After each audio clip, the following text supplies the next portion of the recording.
홍준표 경남도지사가 무상급식 폐지하고 추진하겠다는 서민자녀 교육지원 사업. 아직 조례도 만들어지지 않았는데 하급 공무원, 심지어 마을 이장까지 이 사업 홍보에 나서고 있습니다. 무상급식 폐지를 반대하고 있는 경남 지역 학부모들은 학교 급식의 질이 나빠질 수 있다고 우려합니다. 잠시 후 현장 연결하겠습니다. 정동영 국민모임 인재영입위원장이 관악을 보궐선거에 출마하겠다고 밝혔습니다. 야권 강세 지역인 관악을의 야권 후보자만 5명인데요. 판세를 짚어보겠습니다. 이명박 전 대통령의 자서전에 대통령 기록물이 인용됐다는 의혹, 사실일 가능성이 높아졌습니다. 시민단체 정보공개 청구 결과 국가기록원이 MB사저에 대통령 기록물 열람 장비를 설치했다고 밝혔습니다. 3월 30일 월요일 뉴스K 잠시 후 시작합니다. 대한민국 돌아보면 우리들의 마음을 국민이 주인인 방송 국민TV 보이는 라디오가 탄생했습니다. 평일 저녁 시간대를 책임질 다양한 시사 프로그램, 정의로운 변호사들의 법조 뒷담화, 이런 변이 있나, 대한민국을 위협하는 가짜 안보를 해부한다. 김종대, 정욱식의 진짜 안보. 화제의 주인공을 만나 한국 정치를 해부한다. 이용마의 한국 정치. 뉴스와 토크를 아우르는 무개념 토크쇼. 김채고의 맛있는 수다. 역사 왜곡 문제를 파헤치는 진실 프로젝트. 100년 전쟁. 음악을 통한 정면 승부. 신개념 뮤직 토크 DD쇼. 시청자의 눈과 귀를 사로잡는 강제 소환 방송. 고퀄리티 보이는 라디오가 여러분을 찾아갑니다. 4월 6일 오후 6시 본방사수. 국민들 모두 보라.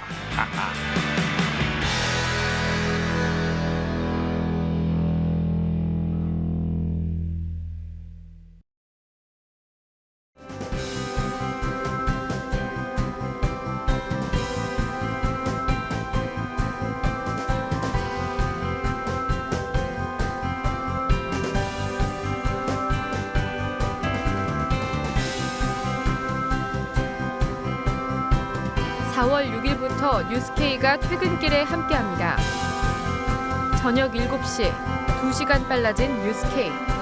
많은 시청 바랍니다. 관악을 지역은 전통적인 야권 강세 지역 중 하나입니다. 이곳에 출마한 새정치민주연합 정태호 후보가 자신이 김대중 노무현 정부를 겪은 적통이라고 강조하는 데서도 드러나지요. 그런데 오늘 정동영 국민모임 인재영입위원장도 관악을 출마를 선언했습니다. 이로써 야권 후보만 5명이 됐는데요. 민주연합이 야권 분열이냐면서 불만을 드러낸 가운데 이른바 새누리당 어부지리설도 제기됐습니다. 권현주 기자가 관악을 지역의 판세를 짚어봤습니다. 국민모임 소속 정동영 전 의원이 오늘 기득권 보수정당 체제를 깨는데 몸을 던지겠다며 서울 관악을 보궐선거에 출사표를 던졌습니다. 이대로가 좋다는 기득권 정치 세력과 이대로는 안 된다는 국민 간의 한판 대결입니다. 저는 저를 도구로 내놓겠습니다. 정면 승부를 벌이겠습니다. 정 전 의원은 출마 선언 기자회견에서 야권 혁신과 정권 교체를 주장하며 여야 모두를 향해 비판의 목소리를 높였습니다. 각기 보수를 표방하고 각기 중도를 표방하는 이 거대 기득권 정당, 그분들의 목표는 무엇입니까?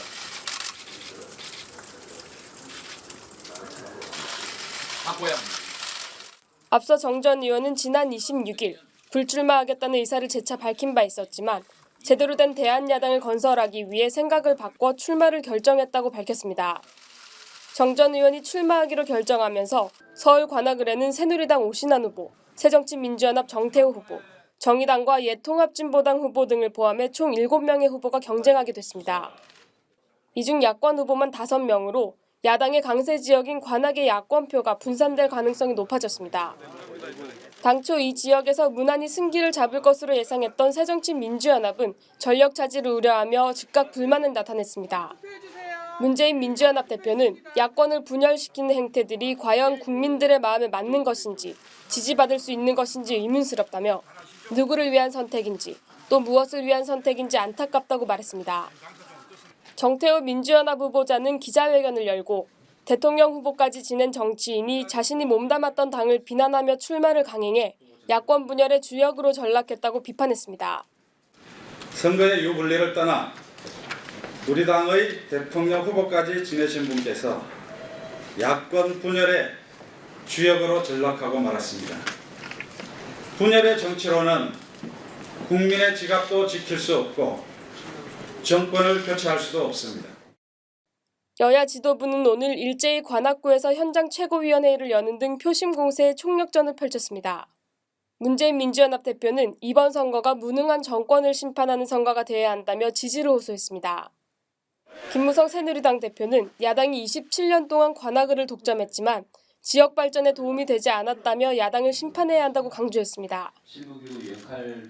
주민들께서 7번이나 야당 국회의원을 뽑아주셨는데 이러한 주민들의 성원에 야당이 지역 발전으로 화답을 했는가 하고 볼 때 전혀 그렇지 않았습니다.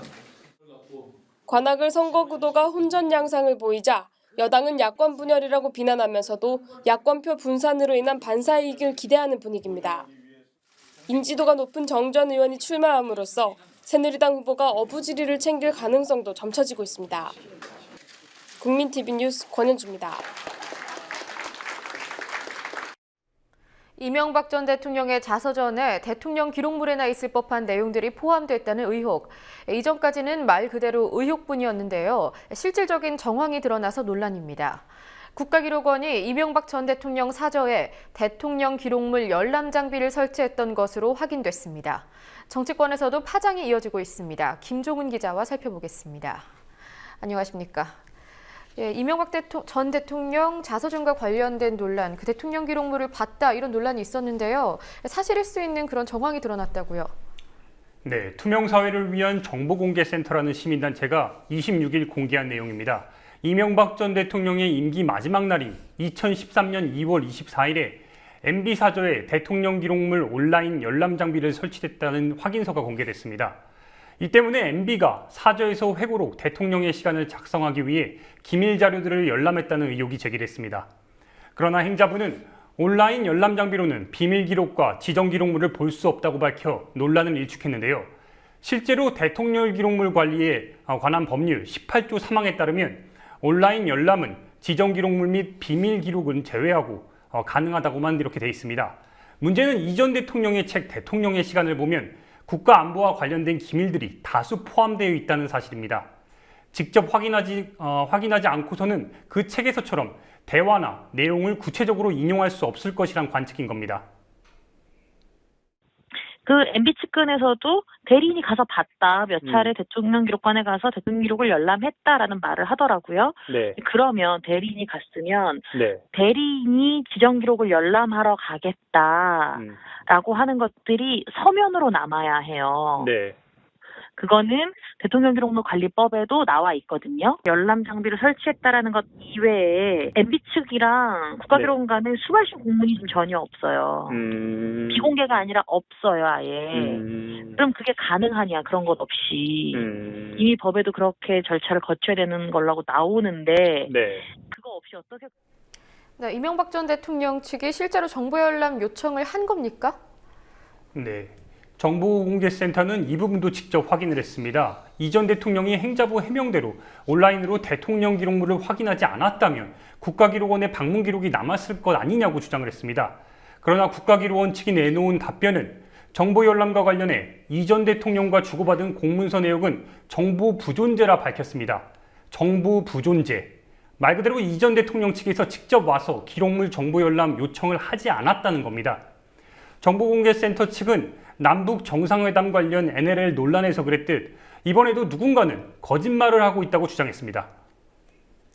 노무현 NLL 기록 무단으로 폐기했다 나왔을 때 그거를 찾기 위해서 대통령 기록 관리 시스템을 샅샅이 뒤졌는데도 한 번에 못 찾았어요.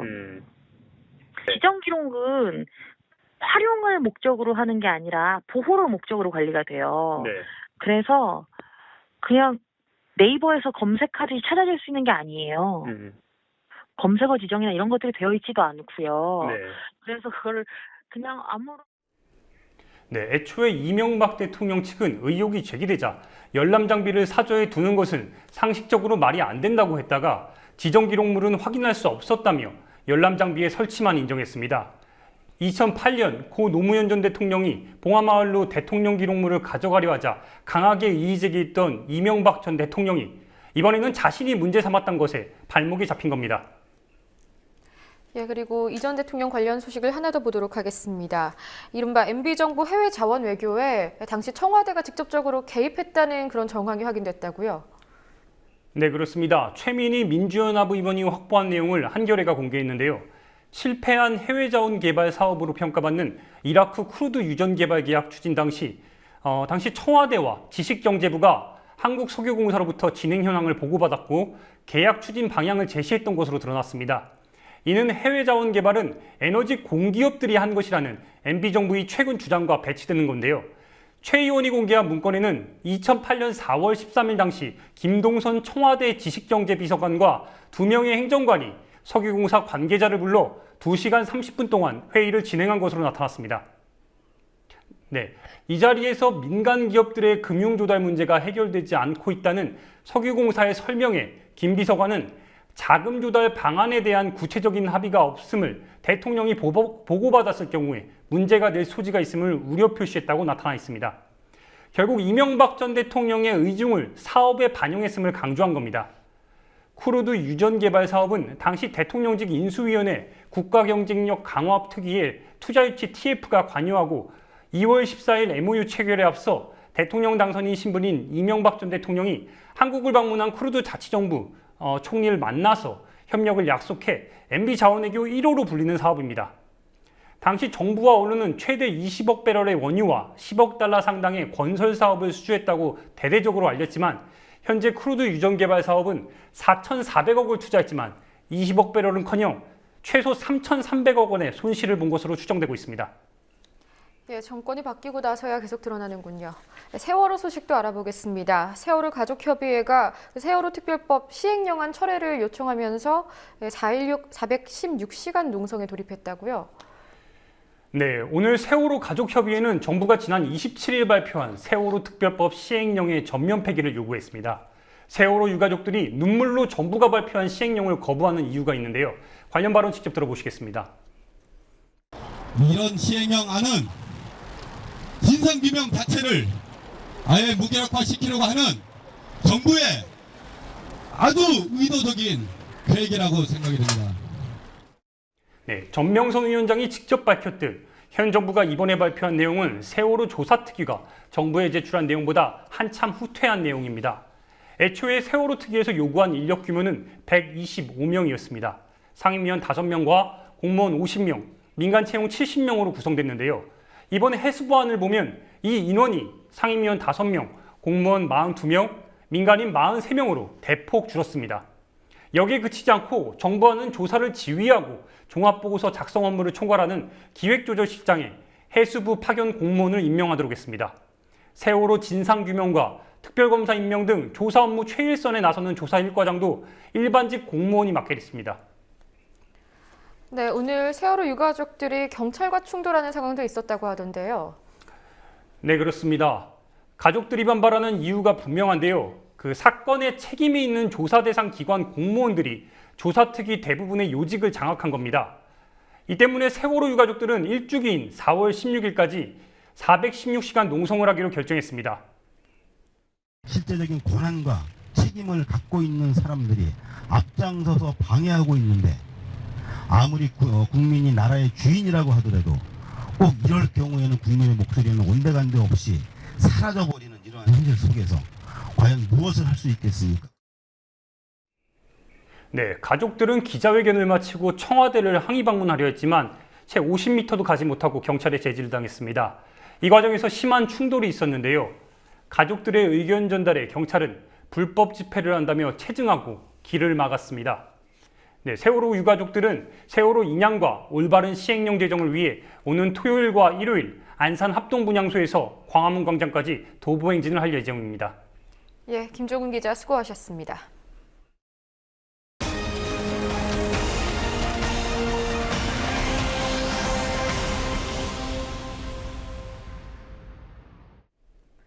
대형 멀티플렉스 영화관에서는 생수도 비싸더군요. 팝콘이나 콜라의 주차 비용까지 더해지면 영화 관람 비용이 적지만은 않습니다.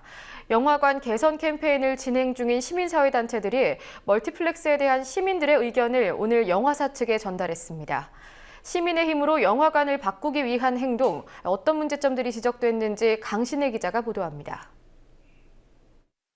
지난해 2억 명이 넘는 사람들이 영화관을 찾았습니다. 국민 1인당 4편이 넘는 영화를 본 셈입니다. 영화관에 가면 꼭 찾게 되는 팝콘과 콜라. 팝콘과 음료 등 판매 가격이 지나치게 비싸다는 소비자의 불만은 계속되었습니다. 제가 구매한 이 팝콘의 가격은 단품으로 5,000원이고 이 팝콘과 콜라 2개를 묶어서 판매하는 세트의 가격은 8,500원입니다. 지난해 6월 한국소비자단체협의회는 CGV를 포함해 롯데시네마와 메가박스 등 3대 복합 상영관 매점에서 판매하는 팝콘의 원가 가격을 공개했습니다. 극장에서 5,000원에 판매하는 팝콘의 경우 원가가 613원으로 판매 가격은 8배가 넘습니다. 팝콘이나 이런 세트 메뉴는 솔직히 비싸다고 생각하는데 밖에서 이제 편의점 같은 데서 사 먹으면 훨씬 더 이것보다 싸게 사 먹을 수 있는데 영화관이라는 이유로 좀 값을 올려서 파는 것 같다 싶어서 근데 그렇다고 또 영화 볼 때 안 먹을 수도 없고 보통 거의 사 먹는데 먹을 때마다 그렇게 생각하고 있었어요. 지난 2월 참여연대와 민변민생경제위원회, 청년유니언 등은 복합상영관 3사가 팝콘을 부당한 가격에 판매하고 있다며 공정거래위원회에 고발했습니다. 이들은 오늘 롯데시네마 본사 앞에서 기자회견을 열고 복합상영관에 대한 시민들의 불만 사항을 롯데시네마 관계자들에게 전달하며 개선을 촉구했습니다. 또 이들은 영화 상영 시간 중에 상업 광고를 과다하게 상영하는 영화관의 실태도 문제점으로 꼽았습니다. 관람객들에게 불쾌함과 불편을 줄 뿐만 아니라 극장이 막대한 광고 수익을 취하고 있다는 겁니다. 영화관들이 특정 영화, 특히 자신들이 제작한 영화를 중심으로 소수의 영화만 집중적으로 상영해 관람객들이 영화를 선택할 권리를 빼앗고 있다는 점도 지적했습니다. 한국 영화 다양성 있었다고 생각합니다. 근데 지금 빠르게 줄어들고 있습니다. 왜냐하면 대기업들이 투자, 제작, 배급, 상영까지 전부 다 한꺼번에 다 독차지하면서 영화 산업은 통상적으로 제작, 배급, 상영으로 구분되는데 복합 상영관을 운영하는 대기업, CJ, 롯데 등이 이 모든 부분을 장악했기 때문이라는 겁니다. 이외에도 좌석별로 차등 요금을 도입해야 한다는 목소리가 나왔고 주차장 유료화, 과도한 요금 등이 문제점으로 지적됐습니다. 참여연대 등 시민단체들은 지난 1월부터 시민들과 함께 영화관 개선 캠페인을 진행하고 있으며 법 제도적으로 개선 방안을 모색하고 있습니다. 국민TV 뉴스 강신혜입니다. 기획토론굴이 올라와 있고 월성 원전 1호기 인근에서는 지역 주민들의 단식이 이어지고 있습니다. 노후 원전인 월성 1호기의 수명 연장 허가가 사실상 졸속으로 이뤄졌기 때문입니다. 안전성 평가에 최신 기술 기준이 적용되지 않았고 수명 연장 찬성 측 위원회 자격 논란이 제기됐지만 표결은 강행됐습니다. 핵 없는 사회를 위한 공동행동은 오늘 월성 1호기 수명 연장 허가 취소를 위해서 국민소송인단 모집을 시작했습니다. 성지훈 기자입니다. 지난 2월 27일 새벽 30년의 설계 수명이 다해 2012년 가동이 중단됐던 월성 1호기의 수명 연장이 결정됐습니다. 원자력 안전위원 9명 중 2명이 퇴장한 상황에서 강행한 표결에 따른 결과입니다. 원안위의 결정으로 월성 1호기는 운전검사와 원자로 재가동 승인을 거친 뒤 빠르면 4월부터 다시 전기를 생산 공급하게 됩니다. 하지만 월성 1호기의 재가동 승인에는 부적격 위헌 논란과 부실한 심사 과정 등 위법 논란이 끊이질 않습니다. 결국 핵 없는 사회를 위한 공동행동은 월성 1호기 수명 연장 허가 취소 소송을 예고하며 국민소송인단 모집을 시작했습니다. 핵 없는 사회를 위한 공동행동은 오늘 오전 서울 종로의 환경운동연합에서 기자회견을 열고 월성 1호기 수명 연장 허가의 법률적 문제점을 지적하며 이를 취소하기 위한 소송인단 모집을 시작하겠다고 알렸습니다. 공동행동 측은 4월 30일까지 6,000명을 목표로 국민소송인단을 모집해 5월 중순 소를 제기할 예정입니다. 소송을 제기할 시기에 월성 1호기가 재가동에 들어간 상태라면 가동 중지 가처분 신청도 함께 진행하겠다는 방침을 세웠습니다. 체르노빌 사고 이후에 새로 만들어진 중수로 안전기술 기준에 위배됩니다. 월성 1호기 안전성 평가에서 이것을 적용하지 않았고 이거 적용할 필요 없다는 주장까지 하고 있군요. 원자력 안전위원회 그 위원장께서는 원자력 안전위원회 설치 운영법에 의하면은 사업자가 수행하는 사업에 관여했던 사람의 경우에는 그 위원이 될 수 없도록 규정하고 있습니다. 그런데 조성경 위원의 경우에는 한수원의 신규 원전 부지 선정 업무를 수행을 했습니다. 그렇다면 이번 소송의 최대 쟁점은 원안위의 안전성 평가가 R7 등 최신 기술 기준을 적용하지 않아 안전성 확보가 불가능하다는 지적입니다. 또 방사선 환경 영향 평가서 작성 시 평가서 초안을 공람하게 하거나 공청회로 주민 의견을 수렴해 이를 평가서에 반영하도록 하는 원자력 안전법 103조를 위반했다는 지적도 나옵니다. 조성경 원안위원의 자격 논란도 있습니다. 조성경 위원은 월성 1호기의 사업자인 한수원에 신규 원전 부지 선정 업무를 수행한 전력이 있습니다. 원안위 설치 운영법은 사업자가 수행한 사업에 위원이 관여한 경우를 위원의 결격 사유로 정하고 있습니다. 이 월성 1호기라는 곳에는 사람이 살 수 없습니다. 그러나 원전은 이 아무런 대책 없이 지금 예방 정비를 하면서 주민들하고는 아무런 대화가 없습니다. 자기네들이 월성 원전 인근 주민들로 구성된 동경주 대책위는 재가동 승인 직후 월성 원전 정문에 천막을 치고 반대 운동에 돌입했고 일부 주민들은 지난 20일부터 무기한 단식 농성을 시작하는 등 월성 1호기를 둘러싼 갈등은 당분간 계속될 것으로 보입니다. 국민TV 뉴스 성지훈입니다. 함께 만드는 언론 미디어 협동조합 여기는 국민TV 함께 만드는 언론 미디어 협동조합 여기는 국민TV.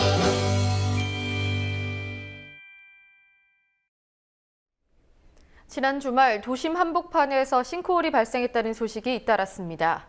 예고 없이 땅이 꺼지는 사고, 얼마나 큰 피해로 이어질지는 알 수 없는 일입니다. 싱크홀이 문제가 된 게 하루 이틀이 아닌데 제대로 된 예방책은 보이지 않고 있습니다. 싱크홀의 원인과 대책이 무엇인지 조아라 기자와 짚어보겠습니다. 안녕하십니까? 네, 안녕하세요. 네, 신촌 강남 같은 그 번화가에서 싱크홀이 잇따르고 있는데요. 우선 어떤 사고였는지 신촌에서 일어난 사고부터 설명을 해주시죠. 네, 서울 신촌 현대백화점 뒷골목 주차장 입구 인근에서 사고가 발생했는데요. 도로 지반이 무너지면서 15톤 트럭에 바퀴가 빠졌고 중심을 잃고 오른쪽으로 넘어진 겁니다. 다행히 인명피해는 없었는데 자칫하면 인명피해뿐 아니라 상점을 덮칠 수도 있는 위험천만한 상황이었습니다. 싱크홀이 생기기 전의 모습입니다. 보시다시피 도로가 그렇게 넓지 않고요. 인도가 좁아서 트럭이 가게를 덮칠 수도 있는 거리였습니다. 네, 강남에서도 싱크홀이 발생했다고 하는데요. 여기도 인명피해는 없었습니까? 네, 강남에서 싱크홀이 발생한 곳은 코엑스 인근 사거리인데요. 봉은사에서 종합운동장 사이 한가운데입니다. 차량 이동이 많은 번화가다 보니 이곳을 지나가던 오토바이 운전자와 동승자 2명이 부상을 당했습니다. 이렇게 싱크홀이 발생한 원인이 뭔지는 파악이 됐습니까? 네, 신촌에서 지반이 무너진 곳은 앞서 상하수도 공사가 진행됐었고요. 강남 싱크홀 발생 지점 지하에서는 상하수도관이 낡아서 용접 부분이 손상돼 물이 나왔는데 그걸 제대로 처리하지 않았다고 합니다. 서울시도 하수관 공사를 원인으로 보고 있는데요. 그러니까 공사 후 처리를 제대로 하지 않아서 사고가 발생했다는 겁니다. 서울시는 강남과 신촌 두 곳 다 싱크홀이 아니라고 주장하고 있습니다. 서울시 입장 들어보시겠습니다. 그 싱크홀은 아니고 구멍은 아니고요. 아스팔트가 약간 침하된 겁니다. 안으로. 서대문 구청에서 하수관 정설 공사를 하다가 하수관이 쭉 매설되는 그 통로에 상수관이 이미 묻혀가 있어가지고 그거를 좀 이설을 시키는 공사를 했어요. 구한 상태가 좀 안 좋게 단단하게 다져서 복구를 해야 되는데 단단하게 다짐이 잘 안 된 상태에서 차가 이제 그쪽으로 지나가면서 거기 이제 바퀴가 빠진 거죠. 오래된 상수관이 구멍이 나서 그 지하에 흙이 연약해져 가지고 차량이 계속 지나가는 상태였으니까 거기서 이제 치마가 생긴 거죠. 흙이 이제 물렁물렁해지니까. 그러면 지반이 예, 구멍이 뚫렸는데 치마일 뿐이지 구멍은 아니다. 예, 좀 말이 웃긴 것 같은데 작년에도 그렇고요. 그 싱크홀이 발생하는 사고가 한두 번이 아니지 않습니까? 지금까지 총 몇 개입니까? 싱크홀이 발생한 게. 네, 2012년에 인천에서 오토바이 운전자가 싱크홀에 빠져 사망한 사건만 보더라도 싱크홀이 얼마나 위험한지 알 수 있습니다. 문제는 싱크홀이 발생할 수 있는 지역이 생각보다 많다는 데 있습니다. 인터넷에서도 쉽게 볼 수 있는 도로 함몰 우려 구간인데요. 보라색은 싱크홀이 발생한 지점을 나타내고요. 나머지 빨간색이 싱크홀 우려 지점입니다. 무려 197군데가 위험 지역으로 나오는데요. 보시다시피 싱크홀 우려 지점은 주로 지하철 노선 주변에 몰려 있어 특히 그 지점이 위험하다고 할 수 있습니다. 네, 왜 이렇게 계속 싱크홀이 발생하는 겁니까? 네, 싱크홀은 원래 물에 잘 녹는 석회암으로 구성된 연약한 지반에서 발생하는 자연 현상인데요. 우리나라 지반은 대부분 화강암과 현무암으로 구성되어 있어 자연 침하 현상은 일부 지역에서만 발생합니다. 작년 석촌호수 인근에 싱크홀이 여러 개 발생했는데요. 지하철 공사를 하면 지하수 아래로 땅을 파 지하 수맥을 건드리게 됩니다. 지하수가 공사 현장으로 흘러나오면 원래 지하수가 있던 공간은 빈 공간이 되고 시간이 지나면서 지상의 압력을 견디지 못하고 무너지는 겁니다. 또 다른 원인은 하수관로 노후화입니다. 싱크홀 발생의 85%를 차지하고 있고요. 서울시 하수관로만 1만 킬로미터인데요. 30년 이상 된 것들입니다. 그중 48%가 노후화됐는데요. 하수관로에 균열이 생기면 그 안으로 모래가 계속 들어갑니다. 그러면 그 주변에 또다시 동공이 생기면서 지반이 무너지는 겁니다. 지하공사나 하수관로 모두 사후관리가 제대로 되지 않는 것도 원인이 되는데요. 박창근 교수의 이야기를 들어보시겠습니다. 석촌 지하차도가 지하철 9호선 터널 공사하면서 품질 관리를 잘못해서 생겼다고 제가 옛날에 얘기한 적이 있잖아요. 만약에 그대로 뒀으면 덮었을 거예요. 서울시하고 삼성이 했는데 삼성하고 뿡짝뿡짝 해가지고 그 노후화된 것을 제대로 그러니까 교체 또는 보강을 해야 되는데 그 의사결정권자, 시장, 구청장 이런 사람들이 거기에 대해서는 예산 배정해서 우선순위를 안 두게 되겠죠. 정말 생색이 안 나는 사업이기 때문이라는 거죠. 네, 앞서 보신 대로 서울에서만 200여 개의 싱크홀이 발생했는데요. 사전 대책은 없는 겁니까? 네, 작년 석촌호수 인근에서 싱크홀이 발생한 후 서울시는 노후 하수관을 긴급 교체하고 도로암물 전담 부서를 설치하겠다고 약속했는데요. 어느 정도 진행됐는지 서울시 입장 들어보시겠습니다. 지금 노후 하수관에 대해서는 저희들이 예산을 국비를 요청해서 매년 한 2,300억 정도 투입해서 개량 사업을 하겠다 이렇게 했는데 저희들이 작년 12월까지 국비를 요청해서 우리한테 보내준 게 국가에서 보내준 게 한 150억 보내줬습니다. 도로물 전담부서는 우리 팀을 이제 도로 포장 안전팀으로 개칭하고 이제 인력도 보강해서 전담하고 있습니다. 네, 싱크홀은 사전 예방이 무엇보다도 중요합니다. 하지만 작년에 약속한 것조차 제대로 진행이 되지 않고 있습니다. 그렇다면 어떤 사전 대책이 필요한지 들어보시겠습니다. 지하수 관리 지침과 동공 발생 억제 대책을 수립해야 되는데 우리나라 같은 경우에는 거기에 대한 대책이 없다고 보면 됩니다. 참고로 싱가포르라든지 두바이 같은 경우에는 아주 엄격하게 지하수위를 관리하거든요. 사전에 사업을 하기 전에 지하수 영향 평가 또는 동공 발생 저감 대책을 마련하는 그 검토를 해야 하는 제도적 보완 장치가 필요하고. 예, 최근 브라질에서는 싱크홀 때문에 버스가 강물에 휩쓸려 내려가는 이런 사고가 있었는데요. 우리나라는 다행이라고 해도 되는지는 모르겠습니다만 이보다는 규모가 작았습니다. 그런데 앞으로 이렇게 큰 규모의 싱크홀이 발생할 가능성도 있는 겁니까? 네, 말씀드린 대로 강화도와 경북 일부 석회암 지대를 제외하고는 사실 없다고 봐야 합니다. 하지만 최근 싱크홀의 횟수도 늘고 규모도 커지고 있어 방심할 수만은 없습니다. 그만큼 인명피해 가능성도 늘고 있는 셈인데요. 정부와 서울시의 적극적인 대책 마련이 시급합니다. 예. 그리고 오늘 연합뉴스에서 국기개양식 행사를 했다고 하던데요. 어떻게 된 일이죠? 네, 언론사 초유의 국기개양식 행사였는데요. 오늘 국기개양식 자리에는 박 사장과 연합뉴스 TV, 연합 인포맥스 3사 보직 간부 100여 명이 참석했습니다. 행사에는 국가에 대한 경례, 애국가 제창, 순국 서열에 하는 묵념, 박 시장 인사말 등의 순서로 진행됐습니다. 이에 대해 권력에 대한 노골적 충성 행보라는 비판이 이어지고 있습니다. 예, 정부 정책을 참 잘 따르는 것 같습니다. 소식 하나 더 보도록 하겠습니다. 방위사업 비리로 수사를 받고 있는 그 일광공영 이규태 회장 비밀 은닉처가 발견됐다고 하더군요. 네, 영화 속에서나 나올 법한 이야기인데요. 이 회장이 수사에 대비해서 집무실 안에 비밀의 방을 만들어 놓은 겁니다. 책장을 밀쳐내면 비밀 출입구가 나오고 그 안에 3평 남짓한 공간이 나옵니다. 그리고 1.5톤의 컨테이너까지 동원됐는데요. 도봉산 길목에 위치한 컨테이너 야적장에 컨테이너들이 쌓여 있는데 이 가운데 일광공영의 비리 서류가 있었습니다. 비밀의 방에 서류를 보관하다가 도봉산 컨테이너로 서류들을 빼돌린 겁니다. 이 서류들의 군과 정치권으로 흘러들어간 돈의 정황이 들어있다면 엄청난 판도라의 상자가 될 것으로 보입니다. 예, 여기까지 듣겠습니다. 수고하셨습니다. 경남도가 관련 조례도 제정되지 않은 사업을 위해서 하급 공무원들을 동원하고 있습니다. 무상급식을 폐지하고 그 예산 끌어다 사용하겠다는 서민자녀 교육지원 사업을 홍보하기 위해서입니다. 경남 양산에서 취재하고 있는 김현주 PD 연결해서 상세히 들어보겠습니다. 김현주 PD. 네. 경남 양산에서 공무원들이 주말에도 전화를 하면서 관련 사업을 홍보했다고요? 네, 그렇습니다. 양산 지역 학부모들은 지난 주말 서민자녀 교육지원 사업에 신청하라는 공무원들의 전화나 문자를 받아야 했습니다. 양산시의회에서 조례안이 통과되기도 전에 일단 신청부터 받겠다는 겁니다. 사실 다른 시공구에서도 신청은 받고 있었지만 주말까지 공무원들이 동원된 건 양산시가 처음입니다. 양산 지역 공무원들은 토일 양일간 평일처럼 근무했는데요. 지난 토요일 한 학부모와 공무원의 통화 내용을 들어보시겠습니다.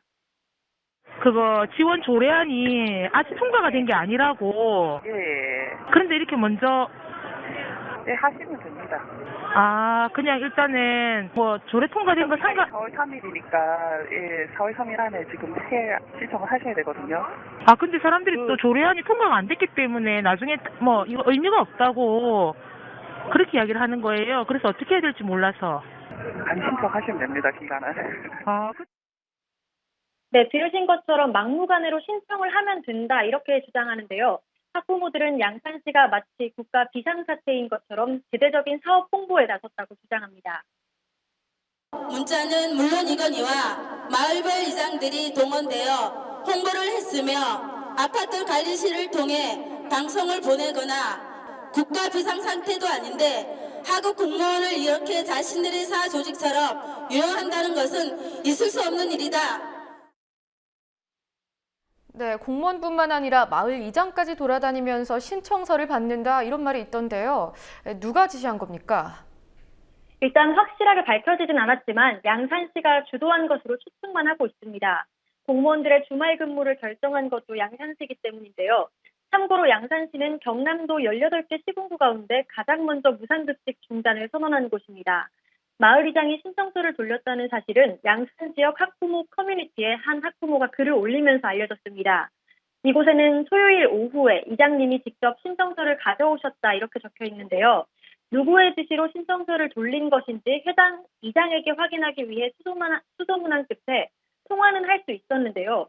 그런데 이 이장은 이 사업에 대해서는 얘기하고 싶지 않다며 전화를 끊었습니다. 신청 실적을 늘리기 위해 통장들도 홍보에 동원됐습니다. 공장님들 좀 홍보를 좀 해주라 해가지고. 네네. 그래가지고 좀 홍보를 하고 그래서 뭐 실적이 안 좋아가지고 홍보를 하고 그렇지 통장님 받고 그러진 않습니다. 그 기초수급자들하고. 네네.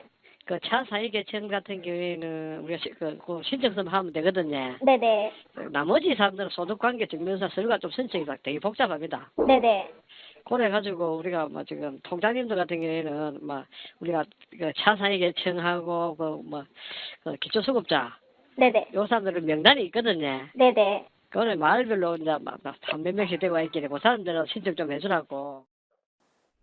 네. 통장이 명단을 들고 찾아가서 이렇게 홍보를 한다는 건데 자초지종을 듣기 위해 양산시 측에 여러 번 전화를 걸었지만 양산시는 최근 시간까지 담당자가 자리에 없다는 말만 되풀이했습니다.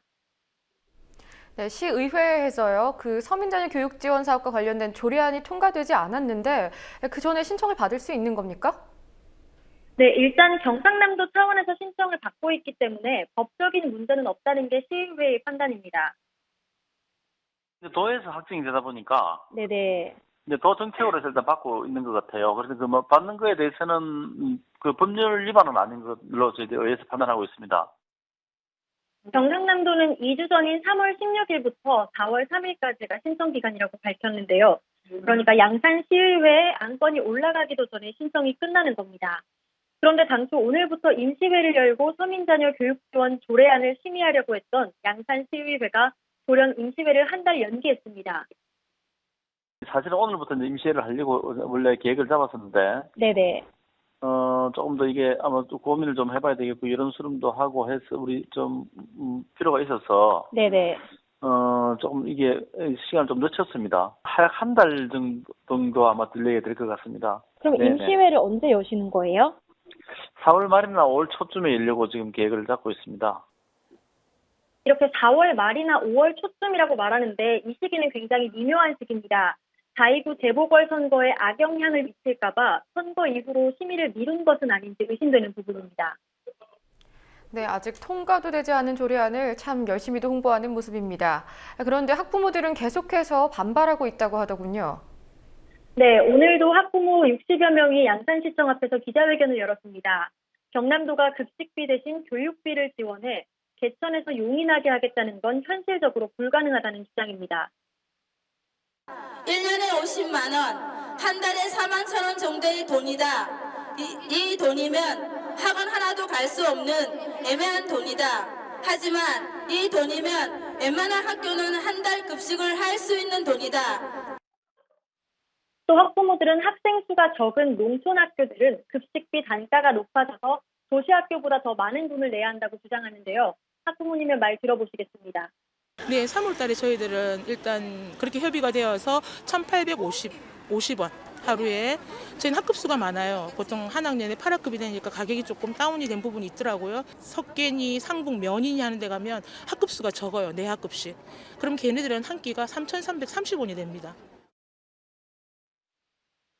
그러니까 4월 한 달을 기준으로 계산해보면 도시학교가 월 4만 700원을 낼 때 농촌학교는 월 7만 2,600원을 내는 겁니다. 약 3만 원 이상의 차이가 납니다. 네, 급식의 질에 대한 문제 제기도 있었다고 하는데 어떤 내용입니까? 급식비 단가가 낮아지면서 친환경 농산물을 쓰지 못하게 됐다는 겁니다. 무상급식을 시행할 때는 급식비에 친환경 특수비가 500원 정도 포함되어 있었습니다. 그런데 급식비 지원이 사라지면서 이 친환경 특수비 지원도 끊기게 된 겁니다. 학부모들은 아이들이 부실급식을 먹게 되는 건 아닌지 우려하고 있습니다. 네, 모레부터 경남 지역 학생들이 다시 급식비를 내야 되는데 21만 명이라고 하죠. 학생들의 반응은 어떻습니까? 일단 항의한 학생들도 있었는데 자신들의 의사가 반영되지 않았다고 주장합니다. 도시락을 싸오겠다고 교무실에 찾아간 학생들은 급식소에서 밥을 먹으라는 통보만 받았던 겁니다. 학생들의 말 들어보시겠습니다. 처음에 중단된다는 소리 들었을 때 기분이 어땠어요? 밥 안 먹고 싶었어요. 돈 주고 밥 먹는 것보다는 그냥 집에서 도시락 싸고 먹는 게 더 나을 거라 생각해요. 그냥 도시락 싸오겠다고 계속 쌤한테 교무실 가서 얘기했어. 안 받아줬어요? 네.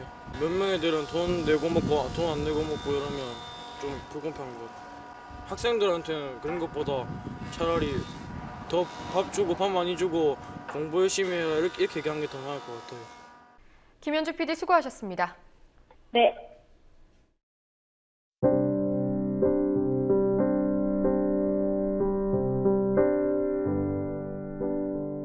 꽃이 오겠지. 살아남은 것들은 꽃으로 피어나겠지. 그 봄에 살아남지 못한 생명들은 어두운 그늘에서 보이지도 않겠지. 새들이 날아가고 땅에는 날아가는 새들의 날쌘 그림자. 너 아직 살아있구나.